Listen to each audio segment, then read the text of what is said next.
Well, I want to talk a little bit about the two readings that you'll have for this week. You have two, but they're not very long. Both of them, you will be led astray if you just go with their names. The first one is called Leo's Tome, and you're going to recognize quite quickly that it's not a tome. A tome is a very, very long book. This would be a tome. Leo's Tome is not a tome. It's actually a few-page article, so it's pretty short. The other one that you'll read this week is Athanasius's Creed, and sorry to tell you, it was not written by Athanasius. It was written way too late and actually doesn't reflect his kind of theological, his unique theological priorities. So what I want to do is just sort of set you up a little bit with these writings and kind of give you the context of them. We'll save the real content of them for our class discussion and for you to wrestle with. But both of these writings have something in common. That is, they are both Western. They are both things that are derived from the Western Church. And they also are written to address things that are going on in the Eastern Church. So if you remember, the East-West divide is significant. They both, the Eastern Church and the Western Church, were not entirely self-contained, but somewhat self-contained. And that's not really because they just hated each other or something like that. The main reason is just because of the language barrier. The West spoke Latin, the East spoke Greek, and it was hard to have theological conversations between them because of the language barriers. And it wasn't just language. There was really a whole cultural difference. And that does come into play quite strongly then and now, right? I mean, if you try to talk to somebody who's part of a different culture, yes, you can have real communication, but there are still barriers that have to be overcome. Well, to understand the context here, so, who is Leo? Well, Leo is called himself the Pope at that time. He lived from 400 to 461. He is writing to his, as it says here, his most dear brother, Flavian. Flavian was the patriarch of Constantinople. So we have the leader of the Western Church writing to the leader of the Eastern Church. Now, to understand this, though, you have to realize that the leaders did not see themselves in the same way. First of all, the leader of the Western Church, the Pope, there's just at this time, there's the beginnings of this doctrine that is held by the Pope that the Bishop of Rome has priority over all bishops. That was not part of the church from the beginning. It was starting to really develop around this time. And if you remember, one of the historical reasons why that might have been developing is that the empire moved from Rome to Constantinople. The seat of the empire did. The capital of the empire moved. And so now Rome has to have a reason to sort of reassert itself as a important city for the church. And it claims that, therefore, that Peter was the first pope. That did not get circulated. That claim that Peter was the first pope was not a very early claim at all. It didn't come about until much, much, much later. So it was starting to come about at this time. So anyway, you have Leo, the Pope in Rome, is claiming for himself jurisdiction over all of Christianity. That's kind of how he's beginning to see himself. And he's writing to the Patriarch of Constantinople that, well, obviously rejects that claim because they don't want to see themselves underneath the authority of Rome. But the Patriarch of Constantinople doesn't see himself as the leader of the Eastern Church in any way, or I should say in every way. The Patriarch of Constantinople was considered the first among equals of bishops in the Eastern Church. So there's a sense that you have the leader of the Western Church writing to the leader of the Eastern Church, but they don't see themselves as leaders in the same sense, and nor would their followers follow them in the same way. So you have to realize that context. You also have to realize that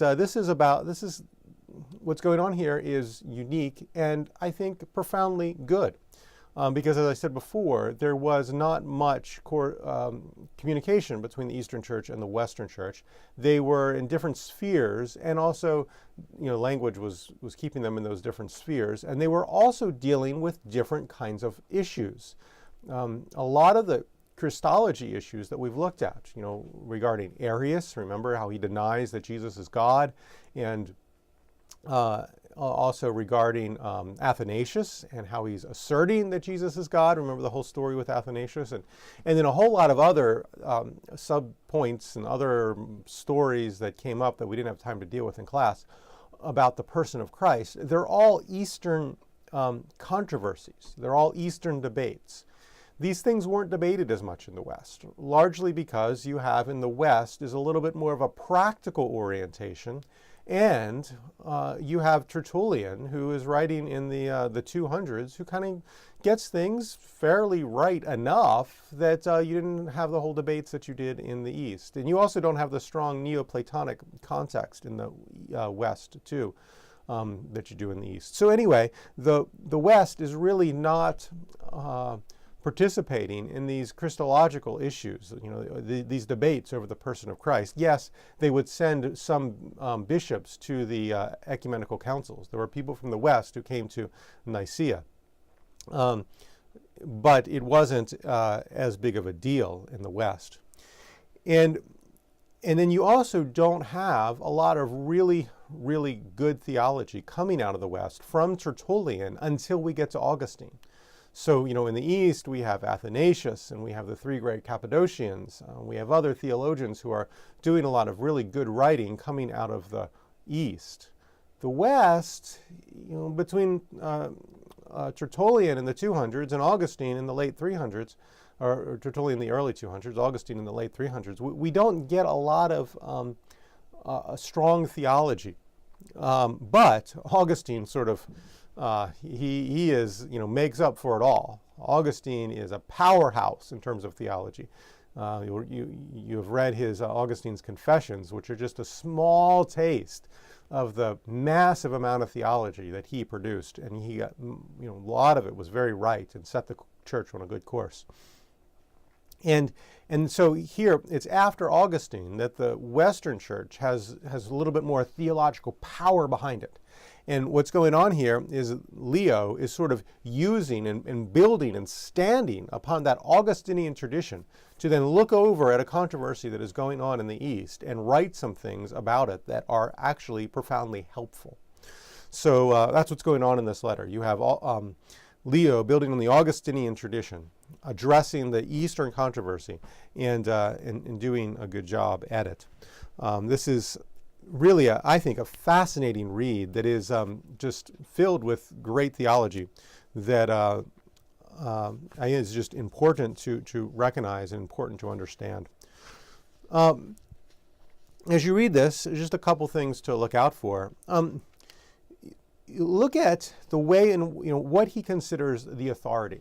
Look at the warrant for his argument. What does he say is the basis for truth? Not just what does he consider true. What is the basis for this truth?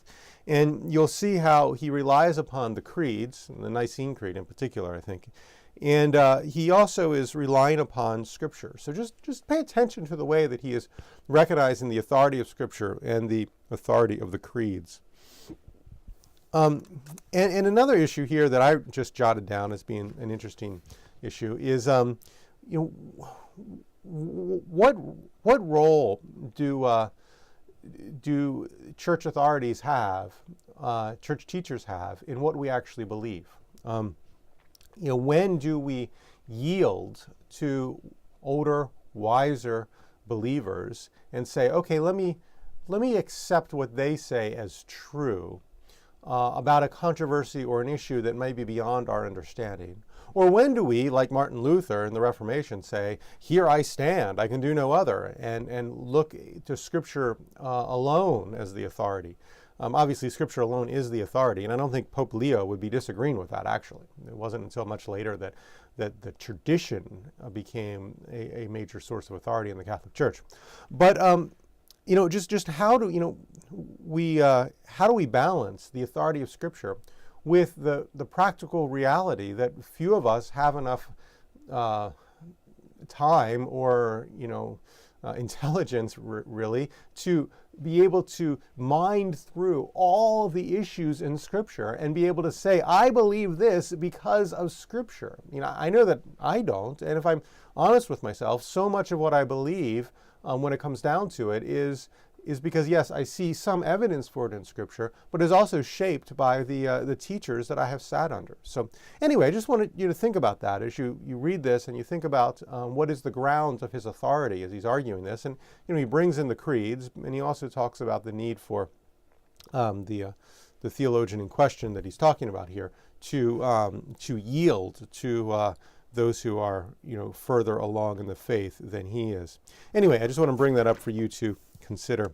Oh, also, you should note too the way in which the West, on page 2, second paragraph, it's talking about Christ paying the debt of our condition, and the way in which the legal reality of salvation was so important for the West.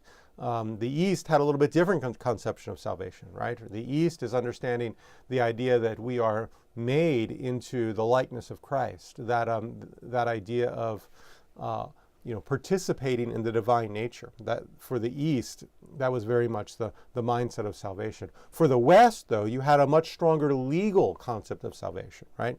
The West being influenced very much by Roman law.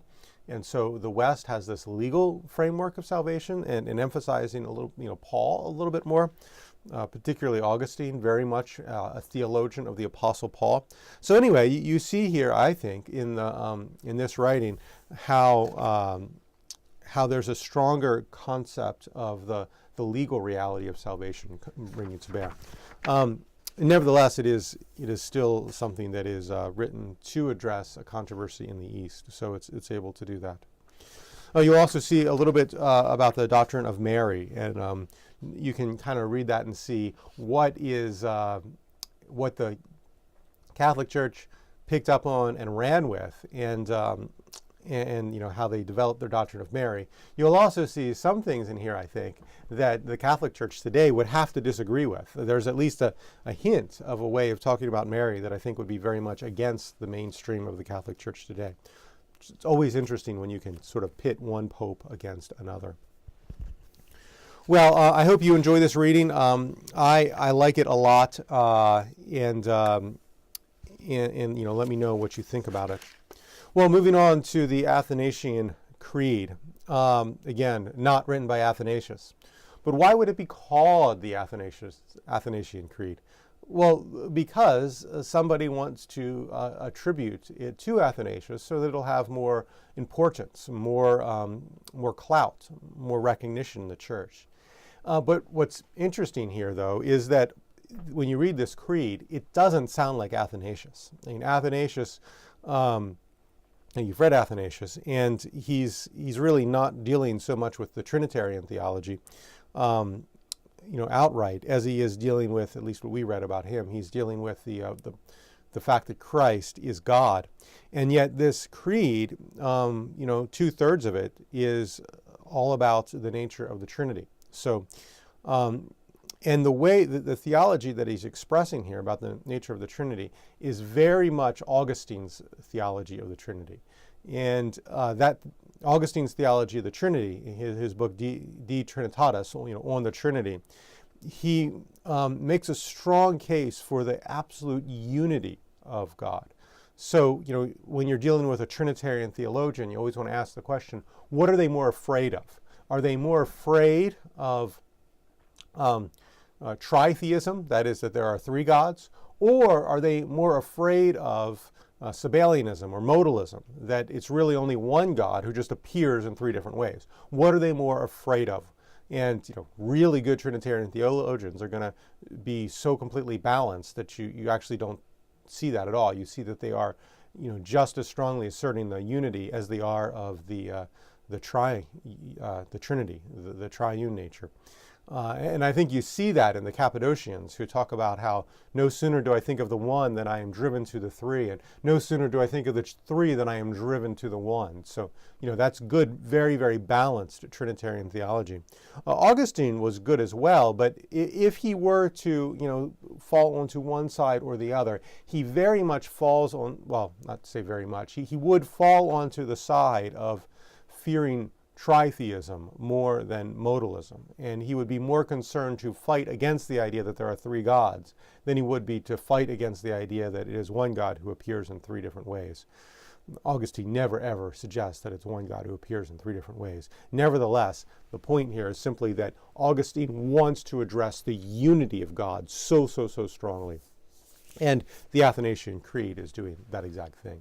It's addressing the unity of God. So anyway, in your papers this week, so you can sort of divide them evenly between Leo's Tome and the Athanasian Creed.